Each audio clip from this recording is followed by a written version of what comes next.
I always knew those marvelous ghost stories of M.R. James, but when I was an undergraduate beginning my theological studies, I was fascinated to come across a book entitled The Apocryphal New Testament by the same Montague wrote James. What were these apocryphal gospels, I wonder, translated by a master of the ghost story? Surely there were only 4 gospels, Matthew, Mark, Luke, and John, the bed be blessed that I lie on. Since those early naive days, of course, I learned all about gnostic gospels and Nag Hammadi, canonical and non-canonical gospels. When I was chaplain to the police convalescent home in Harrogate, I remember coming into the day room one afternoon, and it seemed that every other police officer was reading Dan Brown's The Da Vinci Code. They were all lapping up the so-called fact that Jesus had married Mary Magdalene, and this was all contained in Gospels, which the wicked, power-mad church had suppressed all those years ago. Where was I to start? Some years ago, I noticed that a new edition of M.R. James's Apocryphal New Testament by J.K. Elliott.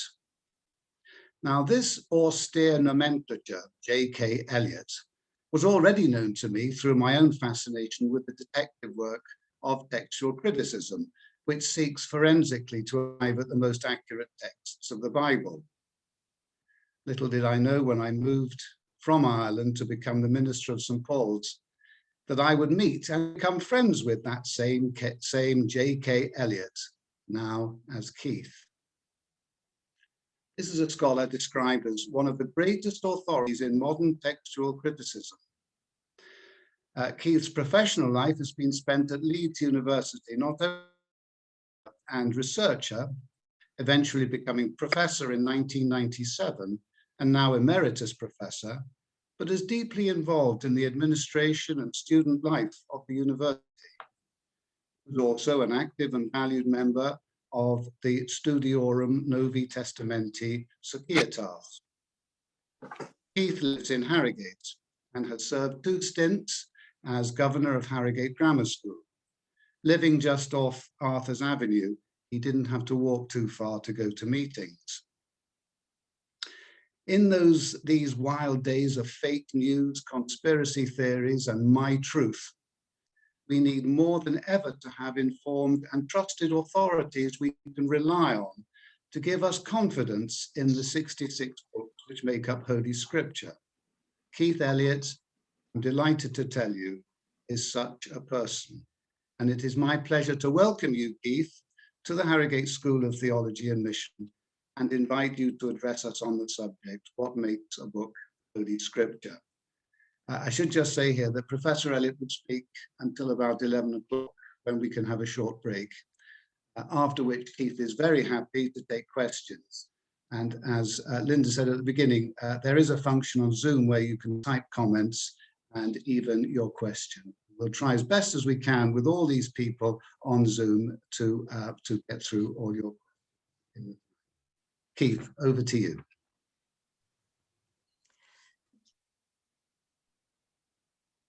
Well, thank you very much indeed, Brian. And can everyone hear me? Keith? Have I been muted or unmuted or? No, we can all hear you. Yeah, we can hear you. That's okay, good. Well, thank you very much indeed for the invitation. And I'm only sorry as a local lad, as it were, living, as you say, off Arthur's Avenue with view of the grammar school out of the window, that I can't walk down to St. Mark's Church and speak with you. Many of you I do recognize, and if you don't know me, do please stop me in the street if you ever see me, and on my bicycle or at the shops or whatever in town, and say that you did hear this lecture. This morning I shall, as you've heard from Brian, speak on the Apocrypha. Normally when we speak, or when we use the term Apocrypha, we're speaking of the Apocryphal Old Testament. I'm going to speak about the Apocryphal New Testament, but the Apocryphal Old Testament is, as so often with Anglican and Protestants generally included within a Bible. The Revised English Bible, for example, which I've got here, speaks of the Apocrypha. These are a limited number of Old Testament texts like 1 and 2 Esdras, Tobit, Judith, or additions to various books like Daniel, for example, or Esther, as well as Ecclesiasticus and so on. There's a limited number of books, but we're not going to talk about that at all. What we are going to talk about is the Apocryphal New Testament, as has already been said. And so this is something I was asked by OUP to look at in mid-80s, I think. In 1993, they published the Apocryphal New Testament, which I subtitled A Collection of Apocryphal Christian Literature in an English translation based on M.R. James. And I'm just starting to reread the ghost stories because I've got the book here by M.R. James as well as this, as his book on the Apocryphal New Testament. That was actually prophetically a book I bought when I was an undergraduate for 37 and sixpence, it says on the cover, 37 shillings and 6 pennies. So that rather dates me, doesn't it? And it was a book which I found difficult to read. It was difficult to know where M.R. James stopped and the text began. For example, his introductions weren't separated from the text that he was introducing and so on. And the bibliographies were also difficult. But OUP gave me a carte blanche, as it were. I think originally they wanted me only to update the English, really. And they were quite happy because obviously people who read M.R. James in 1924, when he first produced his Greek New Testament, his Apocryphal New Testament rather, he was conscious that people who read the Bible then would have known the Bible in Elizabethan English. And so that's what he tended to use. But OUP decided they would be happy if I only did that. When I started looking at the text, as I already had done in advance of this invitation, I realized that more was needed than just a translation. So my Apocryphal New Testament is somewhat longer than that. When I was teaching at Leeds, it was very naughty on the part of OUP that every time they did a reprint, and they did several reprints, they put another £5 on, until it was reaching about £100 for the nice hardback copy of the Apocryphal New Testament. Every time I mentioned it to them, saying it was difficult to persuade students to buy it, and ordinary readers, it was well above the 37 and 6 I'd spent in whenever it was, in the 1960s. But they said to me, and it was very tactful on their part to say this, was that they put the money on because they paid me royalties and it was selling very well. And they wouldn't do a paperback until it wasn't selling so well, so many copies. And it took several years actually before I did manage to get a paperback copy, which is, I don't know what it's costing now. They're probably adding that, but that was £35 when it started. And that seemed expensive enough. Anyway, that's what we're going to speak of first this morning. And as Brian said in his introductory words, that we're all very conscious of the Da Vinci Code, which I have here, and false news and conspiracy theories and this kind of thing. Are these false news? They purport, most of these Apocryphal New Testament books purport to tell of the first century characters who are mentioned in the New Testament proper. But is it false news or not? Well, we'll look at this as time goes by. And obviously, if I don't have time before 11 o'clock, then obviously please ask me and I'll happily speak on these topics later on. In one sense, of course, the Apocryphal New Testament did influence Christian art and architecture and the plastic arts generally, painting particularly, as time went by. And I visited a little church in Canton Graubünden, Grisons in Switzerland many years ago to look at the ceiling paintings of one particular church, St. Martin in Zillis, Z-I-L-L-I-S.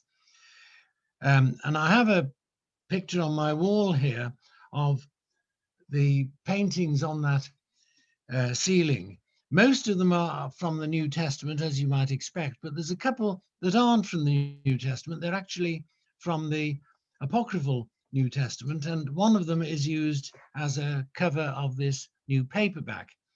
It tells of the story, a very popular story, no doubt. It was known to the artist, obviously, and he thought it was from the New Testament proper.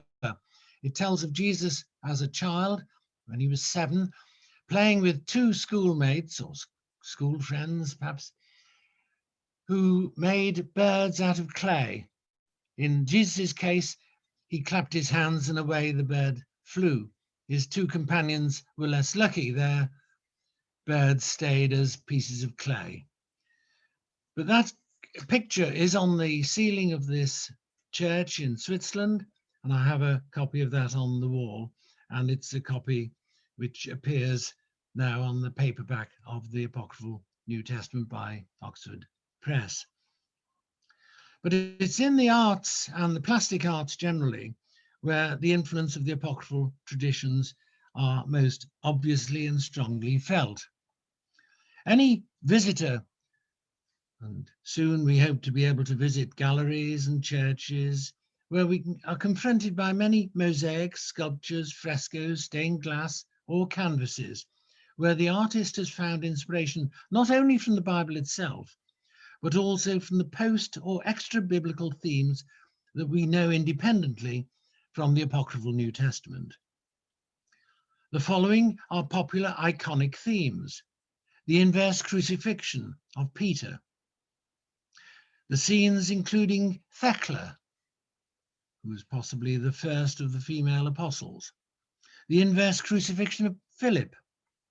All of those come from the Apocryphal Acts. Peter's water miracle, where he's a kind of new Moses, is found in written form in Pseudo-Linus's Apocryphal New Testament, Apocryphal Acts of Peter. The image of Christ's face on Veronica's pseudarium, on her cloth. The scene of the date palm bowing at the infant Jesus's command during the rest on the flight to Egypt. John and the poisoned chalice, as in El Greco's famous painting now in Madrid. The water trial of Joseph and Mary, as in an ivory plaque on Maximilian's throne in Ravenna. The Annunciation to Mary at the well, the numerous scenes of Mary's death and Assumption, all those are found in the Christian Apocrypha. And in a recent book, an American colleague of mine, David Cartledge, and J. Keith Elliott, as I then became, Art and the Christian Apocrypha, published at the beginning of this millennium by Routledge, is on art and the Christian Apocrypha. And David Cartledge has a whole collection online. Anyone interested can get the online address through me, really. And he and I have analysed the parallels between art and literature. We've been scrupulous in our book to avoid suggesting that the iconic representation is always dependent on a written source. We do allow that the reverse may sometimes be the case. A written description of Jesus, as in the letter of Lentulus, may well be based on an actual image in front of the writer himself. The well-known inclusion of the ox and the ass in nativity scenes, and in many a Christmas card, of course, is found actually in the Gospel of Pseudo-Matthew of the 8th century, Gospel of Pseudo-Matthew, chapter 14. But the earliest representation of this scene is on a sarcophagus lid, now in Milan, several centuries earlier than the Gospel of Pseudo-Matthew, which is, as I say, 8th century or thereabouts. The detail may have come into the elaboration of the Christmas story in oral form from Isaiah, and it was that which influenced the carver of this sarcophagus lid. Only later was that story written into the source behind Pseudo-Matthew. However, where there is a sequence of scenes illustrating the life and death of an apostle, we may legitimately look to the priority of the rhetorical form, which a later artist illustrated. Those of you who go to Trinity College, Cambridge, for example, will see a marvellous manuscript of John's Gospel and the Apocalypse of John, illustrating very vividly scenes known to us from the Acts of John and from the Apocalypse of John. Cartledge and I include in our book several examples from this manuscript. It's unfortunate that Routledge prevented, except on the cover, prevented our using colour just because of the cost, I think, because it's a great pity that especially the gold and all the original colours generally are still dazzling in their freshness and brilliance, particularly in the case of this Trinity College, Cambridge Apocalypse. The Mary cycle, the Thomas cycle in Chartres, the John cycles in Bourges, Chartres and St. Mark's, Venice, scenes of the deaths of the apostles at St. Mark's, Venice. All these and many more have parallels in the Apocryphal New Testament.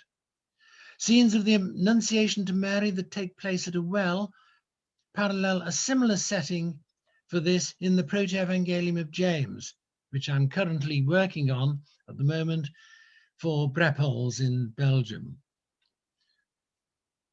In this context, we may ask, do the many depictions of the heavenly Jerusalem as a circular city derive from the Apocalypse of Paul, chapter 23, in contrast to the 4 square depictions of that city in the book of Revelation in the New Testament proper? Recently, well, 5 years ago, I suppose, I was in Padova, to see the frescoes by Giotto at the Scriveni Chapel.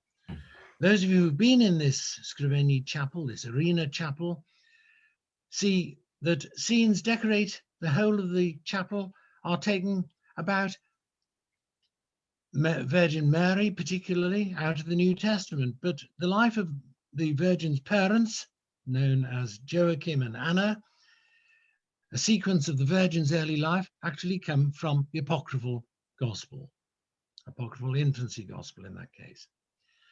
Also in the Scriveni Chapel, on its west wall, is a large fresco depicting the fate of the damned and the elect. And among the scenes in hell are horrors that seem to owe their inspiration to the vivid descriptions, tours of hell, which are very popular in the Apocalypse of Peter and the Apocalypse of Paul.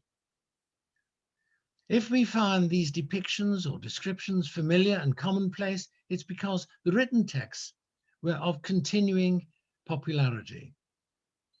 And just to go back now to the Proto-Evangelium of James, there's over 100 manuscripts of that in existence today. And many of these apocalypses may have been disapproved of at some point by the church. They made various lists which were approved reading and which weren't approved reading. And the Apocrypha, generally speaking, were not approved reading.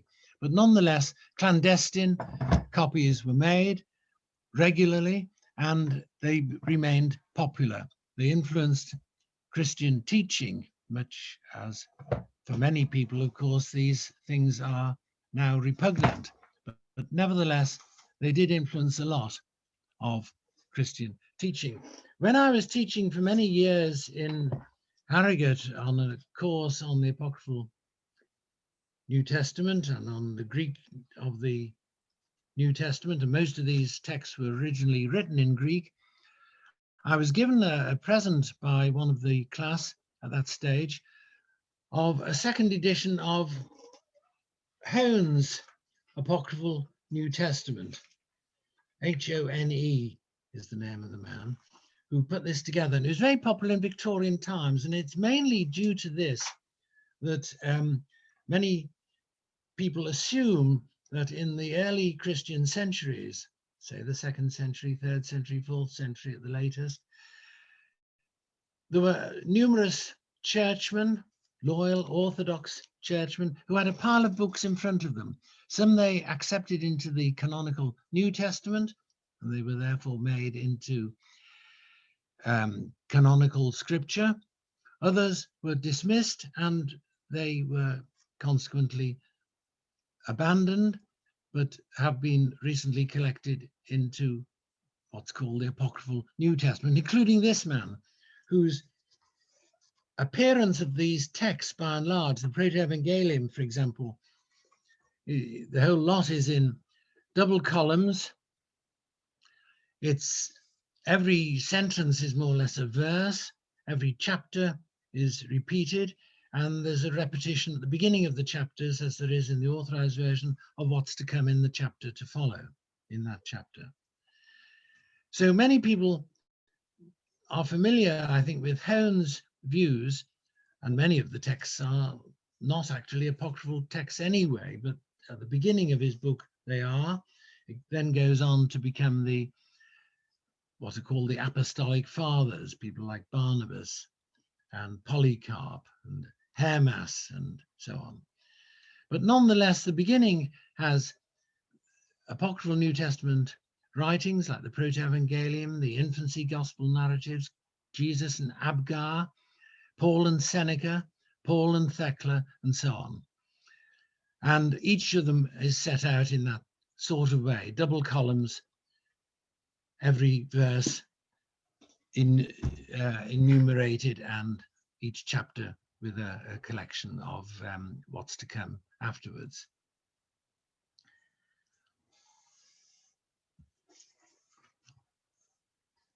Well, just to go back on what I was saying there, that many of these texts remained popular, even though they circulated now in a clandestine or Catholicized version. As far as the Acts are concerned, they were very long, very prolix, very wordy and boring texts, really. One or two were adapted, so that we do read Gregory of Tours, for example. He worked on the Acts of Thomas.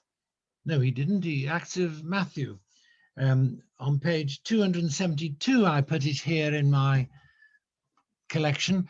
He adapted what he received because he thought it was too boring. On page 272 of my book, Acts of Andrew, that's what it was, Acts of Andrew. Gregory of Tours' epitome. The famous triumphs of the apostles are, I believe, he says, not unknown to any of the faithful, but for some of them are taught us in the pages of the gospel. Others are related in the Acts of the Apostles, and about some of them books exist in which the actions of each apostle are recorded. Yet of the most part, we have nothing but their passions in writing. Now, I've come across a book of the miracles, virtues, great deeds of St. Andrew the Apostle, which, because of its excessive verbosity, was called by some apocryphal. And of this I thought good to extract and set out the virtues only, omitting all the bread weariness, he says, and so include the wonderful miracles within the compass of one small volume, which might please the reader and ward off the spite of the adverse critic. For it's not the multitude of words, but the soundness of reason and the purity of mind that produce unblemished faith. And so he proceeds on his Acts of Andrew.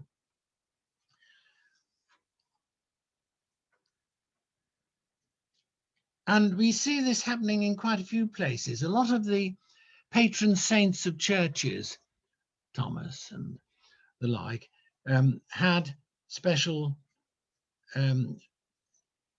stories telling of their deaths, usually by crucifixion, but not only by crucifixion. One of them was written up quite recently as a popular book for children, really, by a Susan Summers, The King's New Palace, based on the Acts of Thomas. This lady found that the story in Thomas, who reluctantly, although historically perhaps, certainly what the Malabar Christians in India now say is indeed historical, Thomas did accept this command by Jesus himself to go to India to convert the Indians. And en route, he meets King Gundaphras, who seems to have lived about the time Jesus himself was still living on earth. Gundaphras and Gad is the story that inspires Susan Summers in this children's novel. And she and I met once in Leeds, and she did present me with the book after we'd chatted about it. Those of you who know some of the New Testament manuscripts, and it's as a text critic that I used to work in Leeds mainly, but if you don't go to Leeds and go to London, as you'll be able to soon, and wish to look at Codex Sinaiticus, part of which is in London, and Codex Alexandrinus, which was given to the king. It was James, Charles originally, and then James, who received it as part of the royal collection, are now always, because of their gift, permanently exhibited in the new British Library near King's Cross Station. So if any of you have a little time to spare and go to the Rydblatt Gallery there, you'll see that each day a new page is turned of what they own of Codex Sinaiticus. But at the end of it, it does contain the Shepherd of Hermas and the Epistle of Barnabas. Or you could see, it's always on display, as I say, because of public subscriptions. The government of the day gave pound for pound exactly what women's institutes and Sunday schools and the like around the country in 1933 had donated. In 1933, most of the manuscript, originally from the monastery of Sinai on the Sinai Peninsula in Egypt, was given to the Russians, stolen perhaps, and then handed over to the Russians. But Joe Stalin, who was president, prime minister of Russia at the time, Stalin decided Western money was better than biblical manuscripts, and so he put it up for sale for £100,000. And as I say, 50,000 was given by the government, 50,000 was collected by the general public.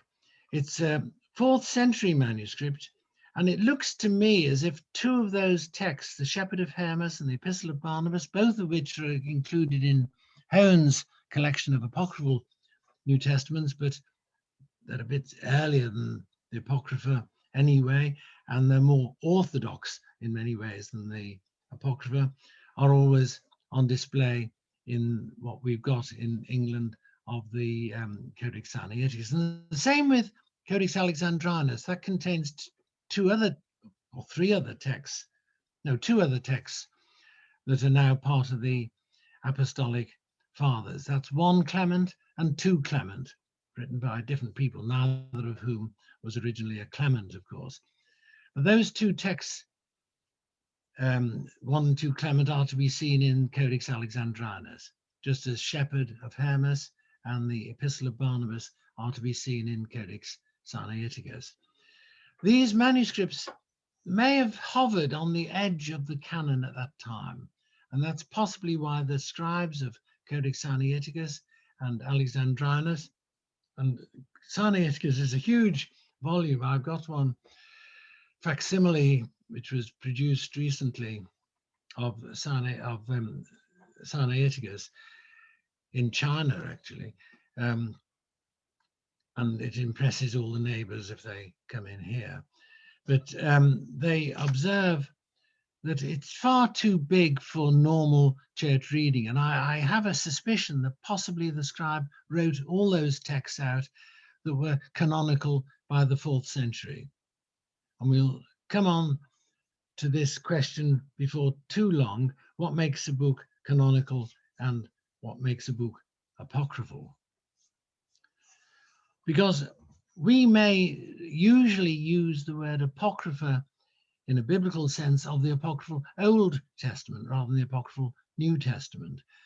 But in popular speech, apocryphal always means like the Da Vinci Code, or any story which is rather far-fetched or long-winded. We say, well, that's very apocryphal, isn't it? In popular speech, we mean secondary, unlikely to be original. Well, these may not be original to the people who are claimed to be the authors. James, for example, in the Proto-Evangelium of James, for example. But nonetheless, they are important and they are early, and they are used by the church west and east, just as Shepherd of Hermas, the Epistle of Barnabas, and 1 and 2 Clement were, as far as those manuscripts were concerned. But let's, before that, turn on to see what else is important in these Christian Apocrypha, before we look at the dates and their significance.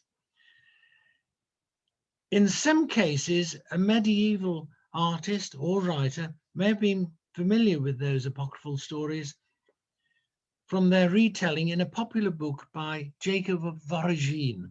Jacob of Voragine wrote a popular golden legend, Aurea Legenda, Legenda Aurea. But behind that, the lives of the saints, Pseudo Benaventura's meditations, lie the Apocrypha of many centuries earlier. It's a filtering process to which the original Apocrypha went through. And that's part of the fascination of this field of study. However frustrating it may be to editors wishing to plot the literary history or establish an elusive original form of each of them. It clearly shows that these writings had an influence and an ongoing relevance for centuries. Those of us who read our Milton or Dante's Inferno will see the significance. Even a modern American novel by Frederick Buechner came my way recently.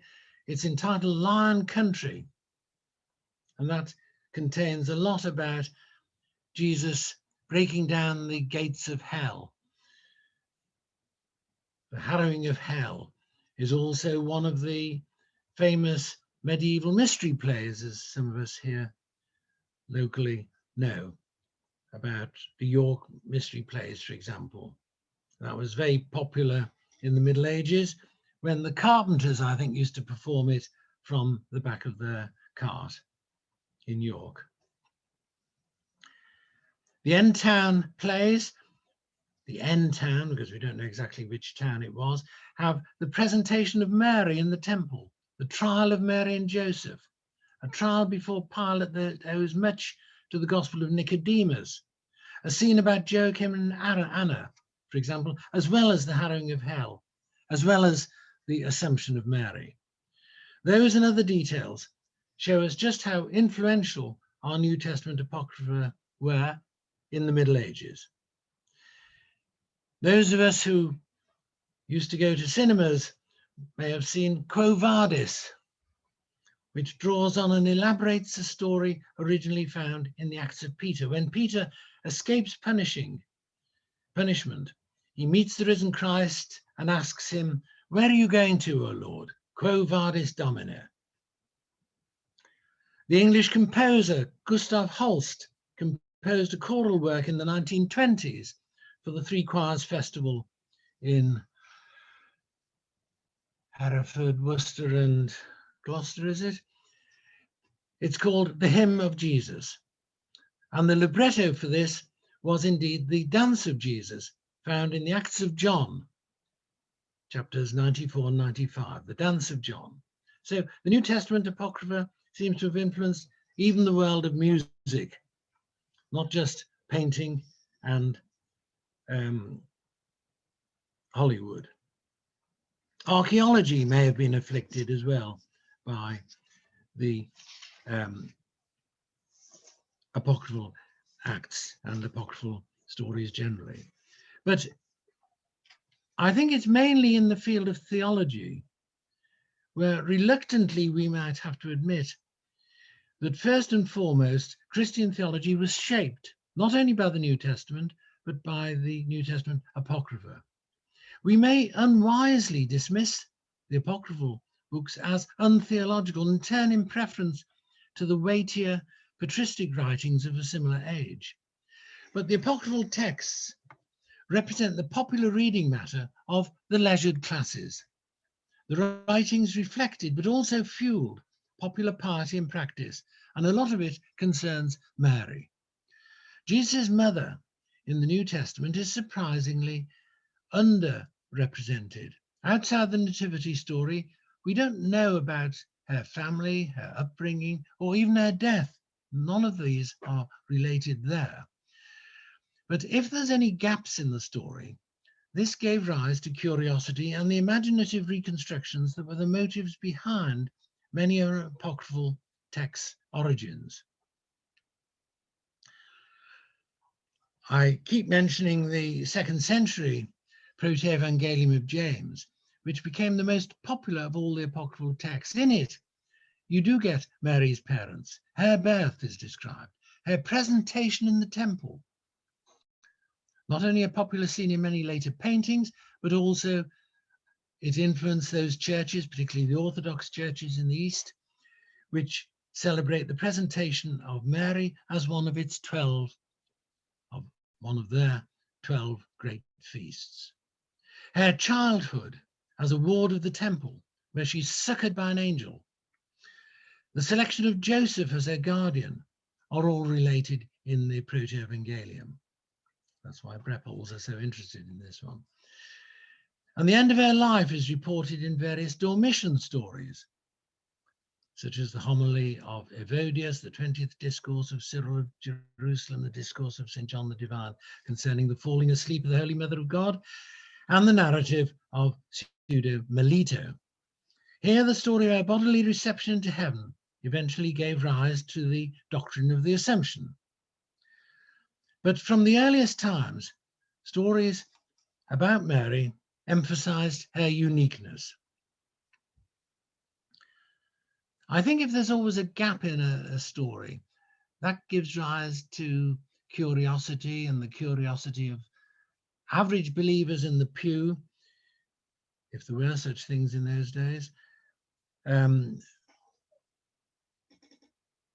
They were inspired to write up, often in a very grotesque way, stories to fill the gaps in the early Christian stories.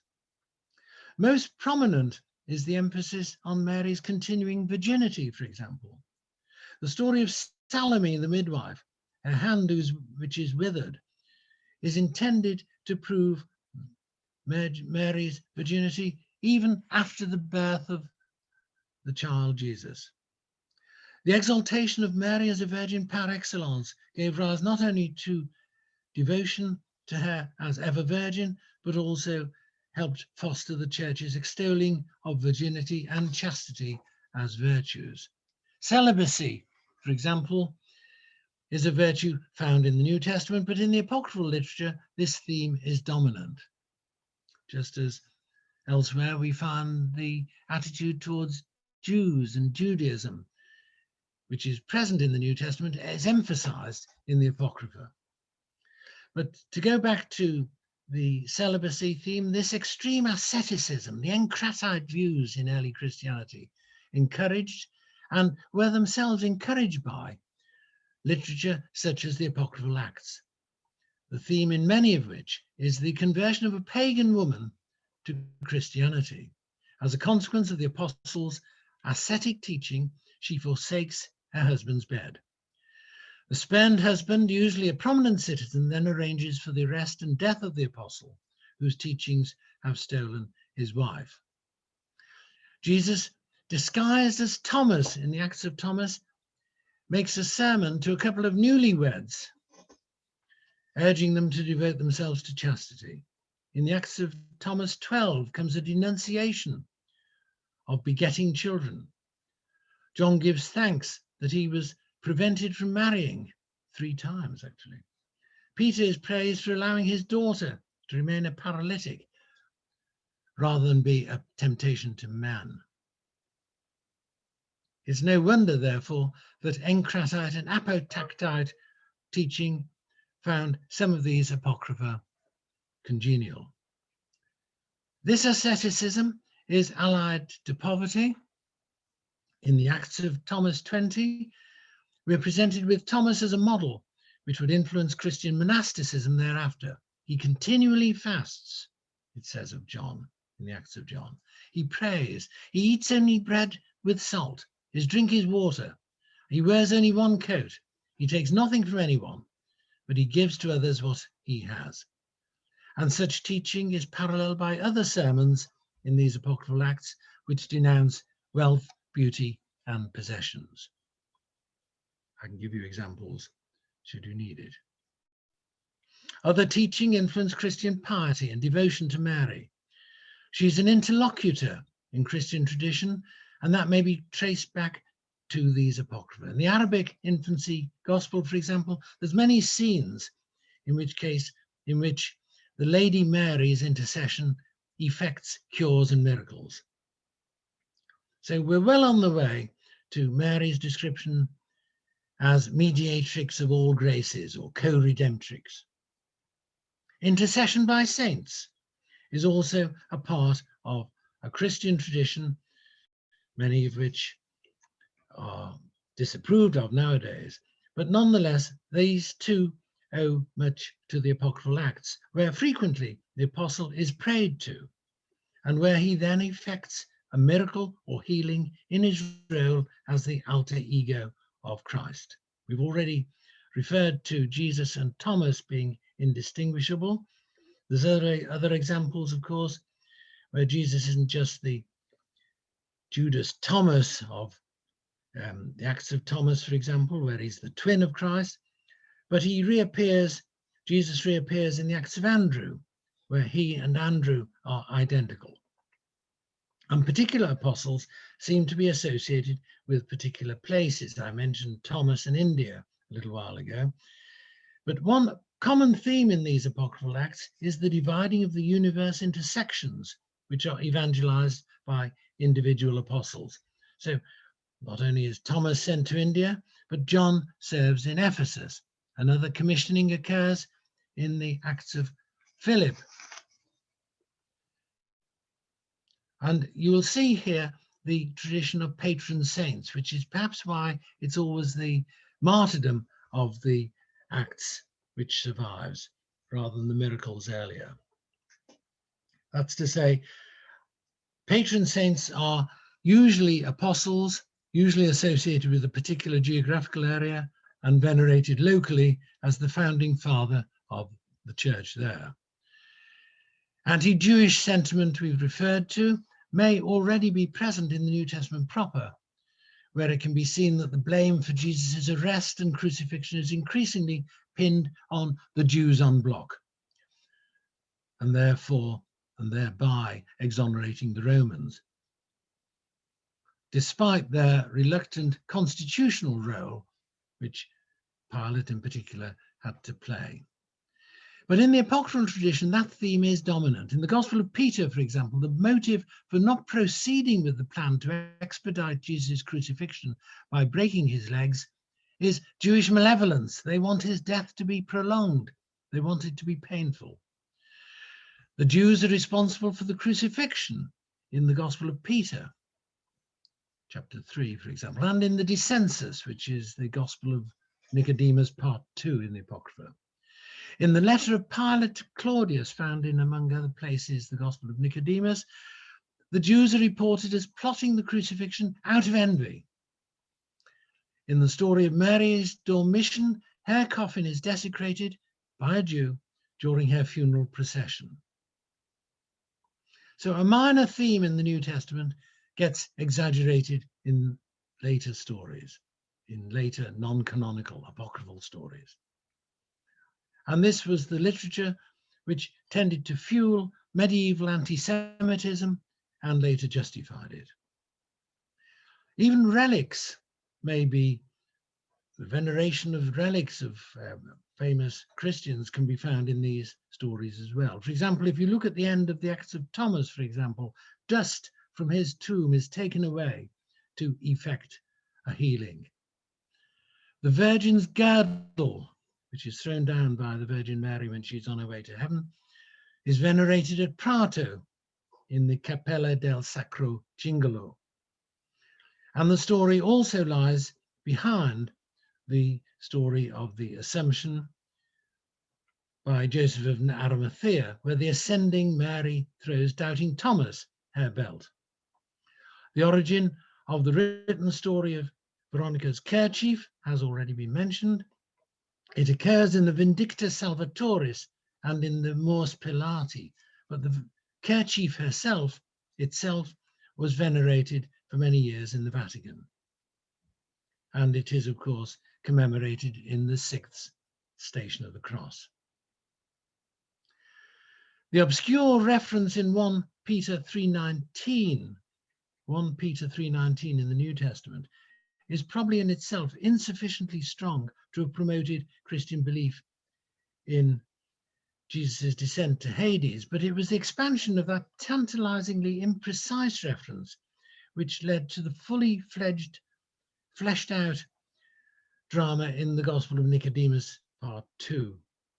That popularized the idea that Christ released from death the faithful who had died before the crucifixion. It was a theological problem, wasn't it, in the early church?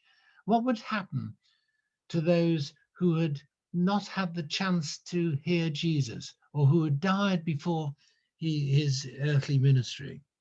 It was that popular prediction, I think, that is anticipated here in 1 Peter, but is told in the Apocrypha. It led to that creedal formula: he descended into hell, and he descended there to release the faithful dead. And there's not just a character called hell or Hades, but also a place, a kind of waiting room for people. And Adam and Eve are duly taken by the hand by Jesus in Hades to heaven.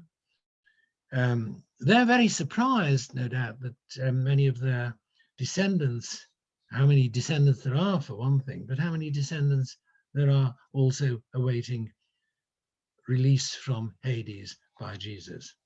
So that was an apocryphal incident which influenced and itself was influenced by the Apocryphal New Testament. Now, I'm only to speak till 11 o'clock, I was told formally, but so as it's 5 to now, let's turn to the other issue about what makes a text apocryphal and what not. You did hear earlier the little saying that was included in the New Testament from the Acts of the Apostles 19. That could have been in the Apocrypha, which is part of the reason why I chose that. Other places that I could have asked you to look at and haven't yet are the end of the book of Revelation, for example. Look at chapter 12 through to 13:1. That tells of the woman and the dragon, often described as a kind of Mary figure. An odd story anyway. Or Matthew 27, for example, that comes very early on in the New Testament. That concerns what happens at Jesus' death. At that moment of his death in Matthew 27, the curtain of the temple is torn in two from top to bottom. The earth shakes, the rocks split. The tombs broke open and the bodies of many holy people who had died were raised to life. They came out of the tombs after Jesus' resurrection. They went into the holy city and appeared to many people. That was another chapter you could have been looking at, or you can look at. Acts 19 we've looked at. Acts 8 is worth looking at, I suppose, as well. That's about Simon Magus, who flies high, literally. Or the longer ending to Mark 16, for example, which is in many Bibles because it's in many manuscripts. I don't think it is original myself, but it's always printed, sometimes separated slightly from Mark's Gospel, sometimes in double brackets. In this Revised English Bible, let me just see, yes, Mark 16, verses 8 or 9 to 20 are indeed included there. But if you look at that, you'll see in verses, say, 16 and 17, or 17, 18, 19, for example, believers will be able to drive out demons in his name, speak in strange tongues, if they handle snakes, we're told, or drink any deadly poison, they won't come to any harm. And the sick on whom they lay their hands will recover. So I don't think we can say the Apocrypha are the Apocrypha just because they have apocryphal stories. These strange stories, many of which you can find in the New Testament itself, are there anyway. We can also look at the other stories in the Gospels, such as the nature miracles, for example, where Jesus' miraculous feedings, his walking on the water and so on, are recounted. Many of the miracles generally are somewhat strange, apocryphal, if you like, and many more, of course, are in the Apocrypha proper. So it's not the content, I suspect, which makes the early church gradually put certain books into a list as non-canonical, but the fact that these texts are early and are accepted by the church east and west. There was a controversy, as you know, over several books which did actually make it into the New Testament in the early centuries of Christianity. The book of Revelation, for example, is still now never used in the lectionary system of the Orthodox churches. It's always in the New Testament, but the book of Revelation was very difficult, I suspect, to get into the canon. And it was only in the 4th century, really, where it finally made it in total. Similarly, in the Western churches, a lot of people had difficulty with the Epistle to the Hebrews. Was it by Paul or not? Was it really a letter or not? It's called a letter, but it isn't really, is it? If you look at it. And it doesn't, the author isn't named in it, probably not by Paul. But that had difficulty. Also, the so-called Catholic letters, the 7 letters of James, Peter, John, and Jude, those 7 letters are all in the New Testament, but they had difficulties, and some of them aren't now accepted by, say, the Syriac communities in the East. So a lot of these texts had a difficulty making it into the New Testament. I think it was okay as far as the 4 Gospels are concerned, because Irenaeus, a church father in 180 in Lyon, in what's now France, but then was part of Gaul, said that important things happened in 4s. There were 4 winds, there were 4 this, there were 4 that, and there were 4 Gospels. I think he was determined that there should be 4 and no more, rather than that we should have the 4. Why would Mark's Gospel, most of which is contained in either Matthew or Luke or both, why should Mark's Gospel be part of that 4 anyway? We're glad it is, of course, especially by 20th century scholars who accepted it as the first Gospel to have been written. But most of the contents of Mark are not easily located. And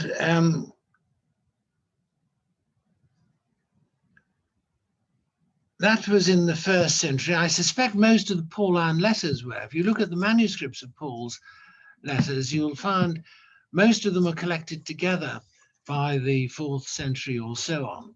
But there's difficulty about whether you include Hebrews or not, as well as the book of Revelation at the very end. So there was a controversy about this, but all of the books are now generally accepted to be early.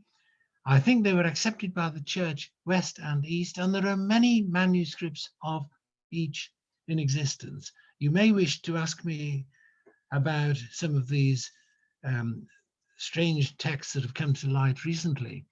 The Nag Hammadi collection, which Brian mentioned at the earliest, at the introduction. The Epistle of Judas, the Gospel of Judas, the Gospel of Mary, for example, are often found in only one manuscript and written originally in Coptic. The Gospel of Thomas, for example, which was mentioned by one of the people listening in today, was also written in its entirety. It might have originally been in Greek, and bits of Greek have been found in Egypt, for example, but generally speaking, its entirety is known only through Coptic. So let me leave you with this thought at this stage, if I may, and we'll have a 5-minute break, shall we, Madam Chairman? And I think the books that actually make it into the New Testament were, generally speaking, early books written in Greek, found in Greek in numerous copies, early documents, and certainly located by the 2nd or by the 4th century, which is when the canon was finally listed. And the non-canonical books gradually, I think not at any one meeting in Nicaea or anywhere else for that matter, were gradually rejected, and as I have said on numerous occasions this morning, popular in Catholicized or expurgated versions. Okay, shall I leave it at that for now? Thank you.